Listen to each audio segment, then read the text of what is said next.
Just kind of as a quick overview, the objectives of the data management team are really quite different with respect to the objectives of most of the other science teams. Our role was really to provide a support component to help manage the mountain of data that was being developed by the REACCH project, and then also develop some capabilities for accessing, maintaining the website through the length of the project. We also completely redesigned the website.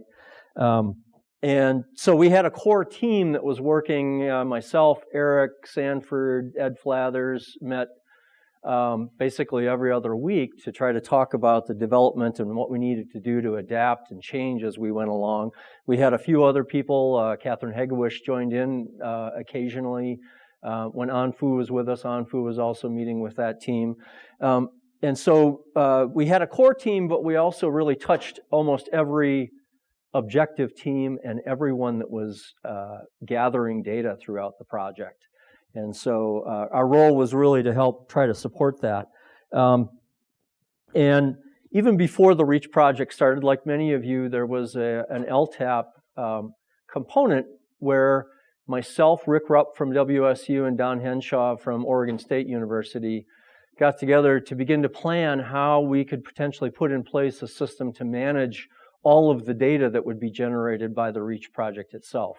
And then I think Sanford and Rick Rupp and I took a trip to the Kellogg Biological Station, the LTER site that's managed by Michigan State.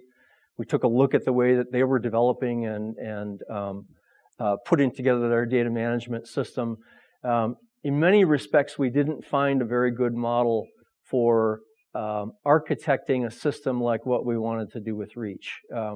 But one of the primary outcomes of that initial brief report we wrote was that we wanted to hire a dedicated data manager really to work with the project throughout. And so early on, Eric was hired as the data manager. Then as we went on, the first task of Eric was really to develop a data management plan as well as an architecture of how we would put this together. Also at that time, the Northwest Knowledge Network was established as a research and data management support unit at the University of Idaho. And so the architecture that Eric really put together was sitting on top of hardware and software that was managed by the Northwest Knowledge Network. And I think over time, and particularly as we've come to the end of the project, we've had a seamless transition of the data repository that we've developed really into the NKN repository, and we've structured a series of tools to access those data sets. And most of you as the users or the potential people accessing the data really don't know that this has happened at all. It was really within the design that we put together from that beginning step. And so we developed a plan, we implemented the architecture. There's kind of a bit of a diagram that shows some of the different components of this.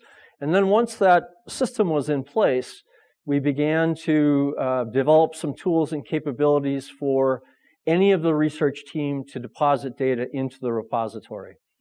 And then as time went on, we began to also think about the development of capabilities for how we can access those data sets, how we can make them available, and how we can persist them really forever.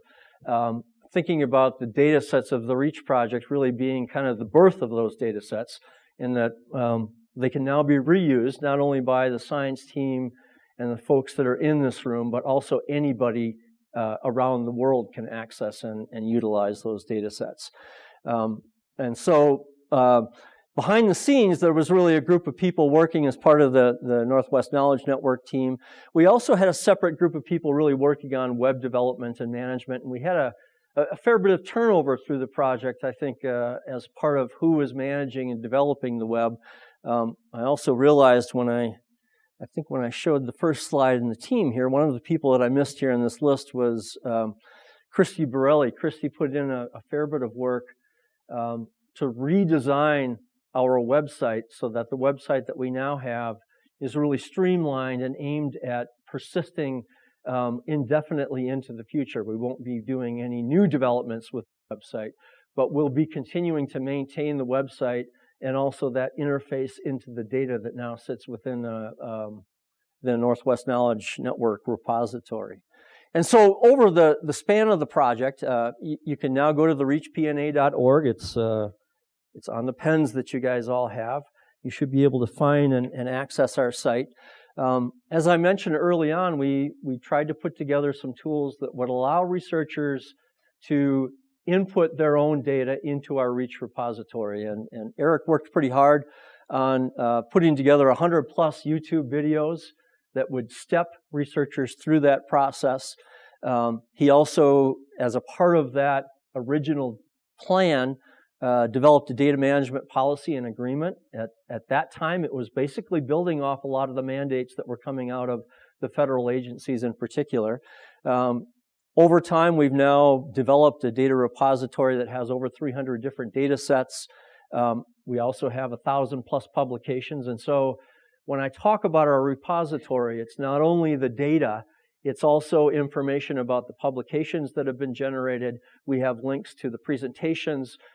Really, a lot of the products that have been developed by the project overall have been preserved and will continue to exist and persist on that website. We've got a web server and developed different capabilities for accessing, in particular, John Abatskalu's data sets. We've got about 40 terabytes of downscaled climate data. And those data sets have been accessed not only by this team, but really teams all over the world. And we've got statistics that we can look at. Eric also developed a whole series of map services so that you could print out and develop your own maps from some of the base data sets that we had put together. And so, as I mentioned, the website is going to persist.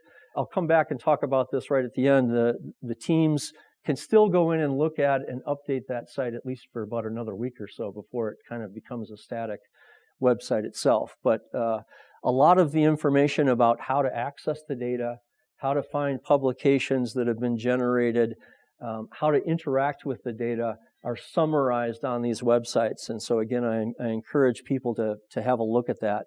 We generated our own statistics about the data sets that we were putting into the repository from the different objective teams. And really our long-term goal was to try to make sure that the blue line was above the green line. And for most instances, that was the case, and it has been the case as we've come to the end of the project. So we now have really probably one of the most significant multidisciplinary, multi-state data sets that has been pulled together with respect to agricultural research ever within the Pacific Northwest. I think it's also fair to say we don't know if we will ever have another project like this funded. And so there is a lot that is unique about these data sets. And the way that they've been collected as part of a number of multidisciplinary teams. And we have an obligation really to preserve those data, to make those data available for not only our own research teams, but any research team that might desire to utilize these data. And then to continue to build on how we access and utilize those data sets as we go forward. And so, as I said, our philosophy right from the beginning has been that these data sets are really just the birth of the use of the data sets that you have all collected as a part of your project. And so we hope to continue to build on that. So then if you go in to the website, to the REACH data portal, there are some instructions about how you can actually lay in a query. You could query for publications, you could query for data, you can query for presentations that have been made. And then as a part of that, you can also go in and click on any one of those. So if you implement a search, you'll get a list of the products that respond to that search. You can click on that object and get some basic metadata and an abstract that describes what that data set is. And in some cases, in this case, it's actually a poster. You can go in and look at a PDF of that poster itself as well. And so there's a lot of power and capability in still continuing to be able to access a lot of the data sets and the products that have come out from the project itself. This is just a quick look at a whole bunch of different queries that have been made. This is a query for individual publications. We can also query based upon data from individual objective teams or specific keywords. And you can pull up these data, and then once again, you can actually look at an abstract and get a fairly quick understanding of what exists there and whether it's something that you might want to utilize for work that you're continuing to push forward. Another element of what we implemented was we implemented a pilot study with the National Ag Library, USDA, and they're implementing what's called the Ag Data Commons project. And in the long term, it's the intention of USDA to make any funded USDA project deposit their data into the Ag Data Commons so that it's accessible by researchers across the country as well as across the globe. We implemented a pilot study where the Ag Data Commons now can automatically harvest the metadata from our REACCH repository, or now the Northwest Knowledge Network repository, so that anyone that comes to the Ag Data Commons can also do a search and find any of the data sets or any of the publications or the products of the REACCH project itself as well. And I'm also working with Cynthia Parr to put a little highlight. They do little highlights of data sets, and we're intending to have a little brief highlight there of the REACCH project and the data sets that have been a part of the REACCH project as well. So in many respects, the data that you've generated is accessible by the entire world based upon the hooks and the connections that we've designed into this process. Some of the outputs I'll just kind of quickly touch on. Ed Flathers has just gotten his first PhD paper accepted, really looking at the design of the architecture and the methods that we can utilize for accessing services to tie into the data sets that exist. I'm also working pretty actively on a paper that's meant to be part of the Frontiers issue that Jody and Aaron are working on, and it's really summarizing the lessons that we've learned and some of the challenges that we've met as we've tried to develop a system that can accommodate really the diversity of data and products that have been generated by a large research project. We've also participated in a number of proposals that are looking at developing national standards for repositories and data access.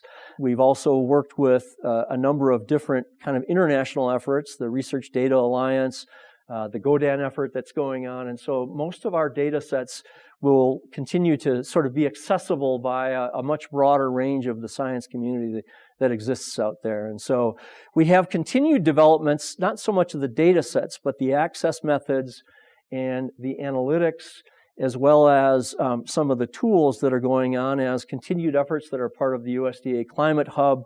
As Catherine mentioned, we're also involved in the NOAA RESA CIRC project, the Climate Impacts Research Consortium. We're building on the data sets that have been developed as a part of the REACCH effort as a part of that. We're also a part of the Northwest Climate Science Center, and so there are a number of things that are continuing as initiatives to develop this as we move forward. And then finally, Eric Seaman, our REACCH data manager, this semester is now a full-time PhD student funded by the CIRC program. He's developing and kind of leading the data mining team. And so he's taking his experience that he's developed in helping us manage all of our data sets and beginning to develop some new capabilities and tools for, at least initially, look at the potential impact of drought, and has been pulling together data sets that are not only within our repository, but from a number of different repositories that exist within USDA and other agencies across the U.S. So just quickly then, the final thing I wanted to mention, Diane wanted me to point out that every one of the teams can go in and click on the research component here. And for example, we have a summary of what kind of climate research or climate change research has been done as a part of the project.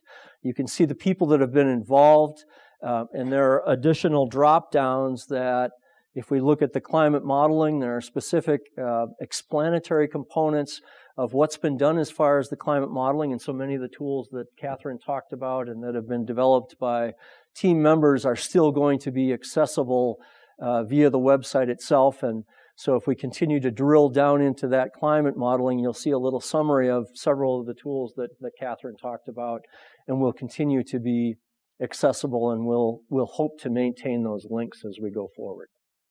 So with that, I'll hand it over to the next speaker.